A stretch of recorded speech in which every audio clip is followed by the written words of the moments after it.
আলাইকুম। আশা করি সবাই ভালো আছেন। আজকে একটা বিষয় নিয়ে কথা বলবো।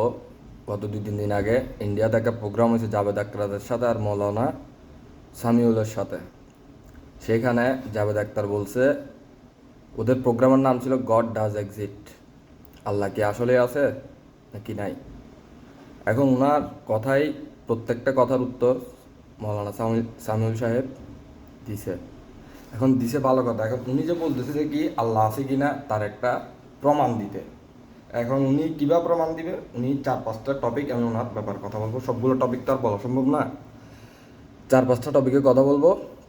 এই 4-5টা টপিকের মধ্যে ফার্স্ট টপিক হচ্ছে গিয়ে সে বলছে কি 270 বিলিয়ন মানুষের দায়িত্ব আল্লাহ যদি নিয়ে থাকে তাহলে দুনিয়াতে এত কিছু হচ্ছে, যে এত অপকর্ম হচ্ছে, এত খারাপ কিছু হচ্ছে, দর্শন হচ্ছে, গাজায় হত্যা হচ্ছে, এগুলো আল্লাহ তাআলা কেন বন্ধ করতেছে না, কেন দমাচ্ছে না, কেন খারাপদেরকে দমাচ্ছে না? এটার উত্তর আমি আপনাকে দিই। আপনি যে এখন যে আল্লাহ বিরোধী কথা বলতেছেন, আল্লাহর বিপক্ষে কথা বলতেছেন, তার মানে আপনি কীভাবে বলতেছেন? ফ্রিলি বলতেছেন। তো আপনি ফ্রিলি বলতেছেন মানে কি? আপনাকে আল্লাহ ছাড় দিয়ে রাখছে। যদি আল্লাহ তাআলা যদি ওদেরকে পাকড়াও করতে বা ওদেরকে যদি শাস্তি দুনিয়াতে দিচ্ছে বা দিবে, ওইরকম পরিস্থিতি চলতেছে, তাদেরকে ছেড়ে দিয়ে রাখছে যেভাবে আল্লাহর অবমাননা করার জন্য, মানুষকে ক্ষতি করার জন্য, ধ্বংস করার জন্য, এই সেম আপনাকে এভাবে ছেড়ে দিয়ে রাখছে। তা আপনিও করতেছেন, আপনার যা মর্জি আসতেছে, যা মনে আসতেছে, যা ইচ্ছা করার, যা বলার বলতেছেন। আল্লাহ তাআলা উইলিং দিয়ে রাখছে আপনাকে। এখন উইলিং দিয়ে রাখছে, এখন আপনি বলতেছেন আল্লাহ তাআলা কোনো এক সময় কোনো একটা মাঠের মধ্যে যখন সবাই একসাথে জমায়েত দেয় ফুটবল খেলার মতো, ওইখানে একটা শব্দ, মানে একটা শব্দ দিয়ে বা আল্লাহর উপস্থিতির ওইরকম একটা শব্দ দিয়ে আপনাকে বুঝাই দিতে যে আল্লাহ উপরে আছে। এখন আপনি এটা কীভাবে বুঝবেন? কারণ আপনি তো ওগুলো পড়েন নাই, আপনি তো হাদিস পড়েন নাই। আপনি তো আপনার মতো যারা উপন্যাস লেখে, এই লেখে, সে লেখে, শায়েরি লেখে, গল্প লেখে, স্টোরি লেখে, গান লেখে, তারা তো শুধু তাদের নিজের লেখার মধ্যে সীমাবদ্ধ। আপনি তো আপনার নিজের লেখার মধ্যে সীমাবদ্ধ। আপনি তো আল্লাহর লেখা কোরআন পড়েন নাই, আল্লাহর লেখা হাদিস পড়েন নাই, নবী করিম সাল্লাল্লাহু আলাইহি সাল্লামের হাদিস পড়েন নাই। তাহলে আপনি কীভাবে আপনার হাদিসের সাথে ওইটা মিলাবেন? আপনার কথাগুলো শুধু একটা খাতার মধ্যে সীমাবদ্ধ, আপনার লেখাগুলো একটা খাতার মধ্যে সীমাবদ্ধ। আল্লাহ তাআলার হাদিস একটা খাতার মধ্যে সীমাবদ্ধ না। আপনি যদি এগুলো পড়তেন তাহলে দুনিয়ার হাবভাবটা বুঝতেন। তা আপনি এটা পড়েন নাই। তার বলছেন গাজার মধ্যে এত অন্যায় অবিচার হচ্ছে, বাচ্চারা মারা যাচ্ছে, আল্লাহ তাআলা কিছু করতেছে না কেন? আপনি কি দেখতেছেন আল্লাহ তাআলা কিছু করতেছে না? আপনি বলতেছেন 100 বছর আগে ডাটা নামে কোনো শব্দ ছিল না। 100 বছর আগে তো আপনিও ছিলেন, আপনি আসলেন কোত্থেকে? মানুষের ব্রেনটা হচ্ছে গিয়ে একটা জমির মতো। এখানে আপনি যা রোপণ করবেন তা আস্তে আস্তে প্রতিফলন আপনাকে পরবর্তী প্রজন্ম অনুযায়ী দিবে। তার মানে একজনের একটা গাছ লাগাই দিয়ে গেছিল, ওই গাছটাকে মানুষের পরিচর্যা করতে করতে এখন নতুন জিনিস আপডেটভাবে দুনিয়াতে আনছে। তারপর আরেকটা বলি, আপনি বলছেন যে কি ক্রিয়েশন, আপনি কোনো বইয়ের গ্রন্থে আমাকে দেখান তো লেখা আছে ওইখানে যে একমাত্র ইসলাম ধর্ম ছাড়া কোনো ধর্মের বইয়ের মধ্যে দেখান তো ওইখানে লেখা আছে যে যাকে নিয়ে বইটা লেখা হয়েছে সেই সৃষ্টিকর্তা, সেই দুনিয়া সৃষ্টি করছে। এমনকি যে যার বিরুদ্ধে লেখা হয়েছে, যার পক্ষ নিয়ে লেখা হয়েছে, সেই বলে গেছে কিনা সেই সৃষ্টিকর্তা একমাত্র আল্লাহ তাআলা নিজে তার বইয়ে বলেছি গিয়া তিনি সৃষ্টিকর্তা। লা ইলাহা ইল্লাল্লাহ, আল্লাহ ছাড়া কোনো মাবুদ নাই, তিনি নিজেই বলে দিয়েছে। কিন্তু অন্য কোনো ধর্মগ্রন্থে বলা নাই, অন্য কোনো ধর্মগ্রন্থের মধ্যে কোনো পয়গাম্বর নাই, কোনো মেসেঞ্জার নাই আপনাদেরকে যে সঠিক ভুল শিখাবে এমন কেউ কিছু নাই। কারণ আপনি ওই মানুষের সাথে মিশেন নাই, আপনি আপনার একাকিত্ব জীবনের ভিতরে আপনি আপনার ভিতরে সীমাবদ্ধ ছিলেন, আপনি বাইরের কিছু জানার চেষ্টা করেন নাই। আপনি বলছেন লজিক্যালি আল্লাহ আছে যে আপনাকে বুঝাইতে। আপনি সাধারণত আল্লাহকে চাচ্ছেন কি আপনি আপনার আল্লাহ আল্লাহ আপনার সামনে এসে কথা বলুক, আল্লাহ আপনার সাথে এসে দেখা করুক। কিন্তু আপনি সামান্য একটা লেখক হওয়ার পরে, মানে একটা উচ্চতর, কি বলতাম এখন, উচ্চতর মানে কি, মানে আপনি একটা উচ্চতর মানুষ হওয়ার পরে আপনার সাথে কেউ দেখা করতে পারতেছে না। তাহলে উনি সৃষ্টিকর্তা, যিনি পুরা জাহান সৃষ্টি করছে, তা সে আপনার কথায় আপনি আল্লাহকে মানেন না, কিন্তু আপনার কথা আল্লাহ এসে আপনাকে দেখা করবে। সামান্য যদি আপনাকে যদি আপনার একটা ভক্ত না মানে, আপনি কি ওই ভক্তর সাথে গিয়ে দেখা করবেন? কি আমরা আল্লাহকে মানি, আমরা আল্লাহকে ইবাদত করি, আল্লাহ উপর ইমান আনছি, আল্লাহকে না দেখে বিশ্বাস করছি, তার জন্য আমরা আল্লাহকে অনুভব করতে পারি। আল্লাহ যে আছে, আল্লাহর অবস্থান বুঝি, আল্লাহ কি করতে চাই সেটাও বুঝি। কিন্তু আপনি তো এগুলো পালন করেন না, আপনি বুঝবেন কিভাবে বলেন আমার একটু? আর আল্লাহ যে নাই সেটার একটা আমার প্রমাণ দেন। আল্লাহ আছে যে সেটার আমার কাছে হাজারো প্রমাণ আছে। আমাদেরকে দেখেন আমরা কোথায় ছিলাম, কোথা থেকে কোথায় আসছি। আর আপনি বলতেছেন দুনিয়াতে সব কিছু বাড়তেই আছে, বাড়তেই আছে, বাড়তেই আছে। দুনিয়া তো বাড়ার জন্যই তো আল্লাহ তাআলা সৃষ্টি করছে।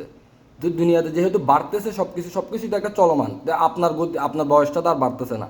আপনার বয়সটা যেটুকু আছে একটা সীমাবদ্ধ জায়গায় এসে আপনার বয়সটা শেষ হয়ে যাবে, তারপর আপনার জায়গায় আরেকজন আসবে। কিন্তু আল্লাহর ক্ষেত্রে ওইটা না। আল্লাহ যেভাবে আছে সেভাবেই থাকবে। আল্লাহ গতির আগেও চলে না, গতির পরেও চলে না। আল্লাহর কাছে কোনো সময়ের নির্ধারিত নাই। আল্লাহর কাছে কোনো সময় নাই। আল্লাহর কাছে সময় আসছে, সময় শুধু মানুষ জাতির জন্য।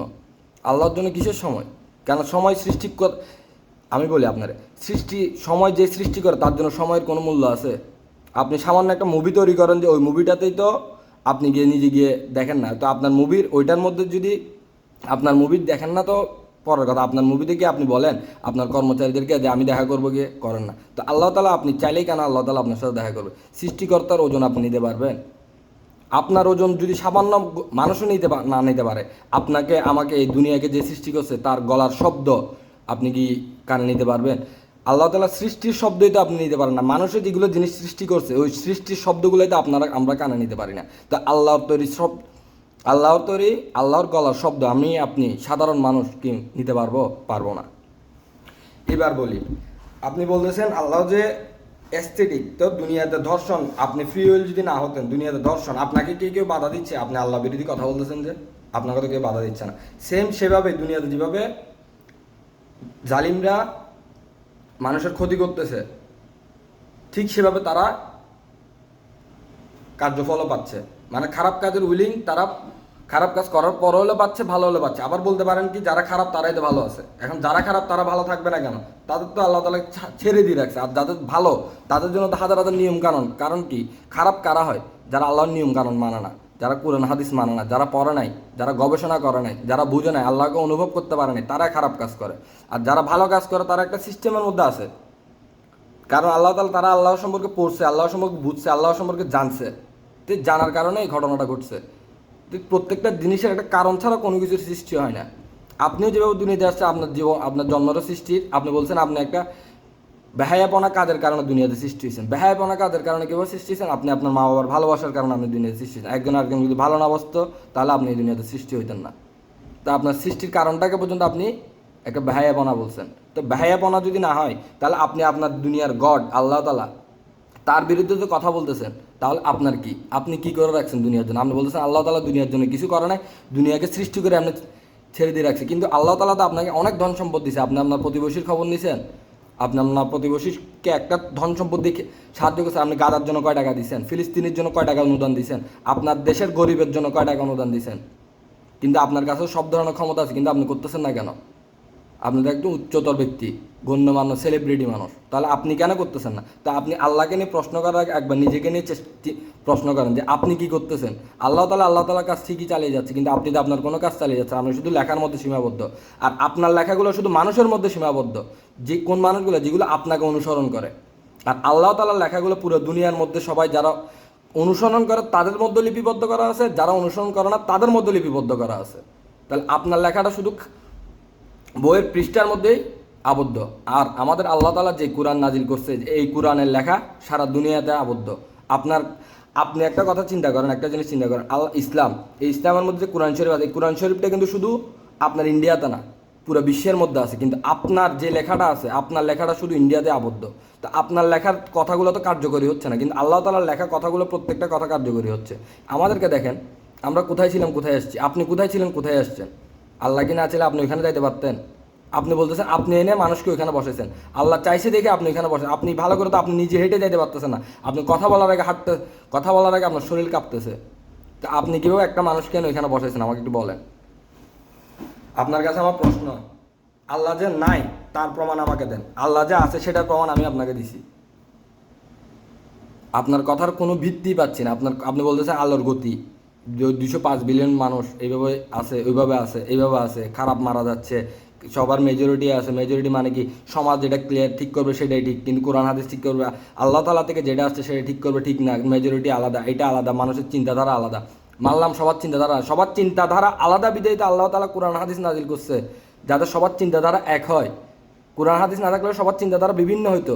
তার জন্য আমাদের সবার মুসলিমের চিন্তাধারা এক, আপনাদের চিন্তাধারা আলাদা। কারণ আপনারা এগুলো পড়েন নাই, আপনারা এগুলো মানেন নাই। তা আপনারা যদি মানতেন, পড়তেন, তাহলে আপনাদের চিন্তাধারা আমাদের সাথে মিলতো। আপনারাও বুঝতে পারতেন, অনুভব করতে পারতেন যে আল্লাহ তাআলার উপস্থিতি, আল্লাহ তাআলা যে আপনাকে সাহায্য করতেছে, আল্লাহ তাআলা যে আপনাকে বোঝার জ্ঞান দিচ্ছে। আপনার জ্ঞান আপনার জ্ঞান যেটা ছিল আপনি লিখেই কাজে লাগাই দিয়েছেন, আপনি আল্লাহকে তালাশ করার কাজে লাগান নাই। যদি আল্লাহকে তালাশ করেন, আল্লাহকে অনুভব করার কাজে লাগাই দেন, তাহলে আল্লাহকে ঠিকই আপনি অনুভব করতেন। আপনি মুসলমান হয়ে নিজের ধর্মকে মানতেছেন না, আপনি মুসলিম, আপনি বলতেছেন আপনার আপনার সব ধর্মের মানুষ আপনার ঘরের মধ্যে প্রত্যেক সময় উৎসব হিসেবে পালিত হয়। তো সব ধর্মের মানুষ, আপনি আপনার ধর্ম কই? কোনো ধর্মের মধ্যে, আমাদের ইসলাম ধর্মে যেগুলো আছে কোনো ধর্মে এগুলো নাই। আমাদের ধর্মে যতটুকু শালীনতা আছে কোনো ধর্মে এতটুকু নাই। আল্লাহ বলতেছে, আল্লাহ কেন ওই জালিমদেরকে কেন দমাচ্ছে না? আল্লাহ কি জালিমদেরকে দমাচ্ছে না? আপনি বলতে পারতেছেন? প্রতিটা নিয়মে, প্রতিটা স্রোতে স্রোতে স্রোতে স্রোতে, পদে পদে পদে পদে পদে আল্লাহ তাআলা প্রত্যেকটা জিনিস করতেছে, শুধু আপনি অনুভব করতে পারতেছেন, কারণ আপনি দেখতেছেন না, আপনি এগুলো পড়েন নাই, আপনি এগুলো গবেষণা করেন নাই। ওই কারণে প্রত্যেকটা জিনিসের একটা কারণ থাকে। তো কারণ ছাড়া দুনিয়া দিয়ে কোনো সিস্টেম হয় না। আপনার আপনার কাছে আমার এই একটা প্রশ্ন, আল্লাহ যে নাই সেটার একটা প্রমাণ দেন। আল্লাহ যে আছে সেটার আমি আপনাকে 1000টা প্রমাণ দিলাম, এখন 1000টাও যুক্তি দিলাম, হাজারটা লজিক্যালি কথা আপনাকে বললাম। আমি জানি আপনি বাংলা বুঝেন, কারণ আপনি একজন গবেষক, গবেষকরা সব কিছু বুঝে। আপনি আমার এই কথার উত্তর দিবেন, সরাসরি পারেন, ইনডাইরেক্ট পারেন, ডাইরেক্ট পারেন, যেভাবে দিবেন। বেশি বেশি সবাই শেয়ার করুন, শেয়ার করে যাবা ডাক্তার পর্যন্ত আমার এই কথাগুলো পৌঁছে দেওয়ার তদবির রইল আপনাদের কাছে। আসসালামু আলাইকুম, সবাই ভালো থাকবেন।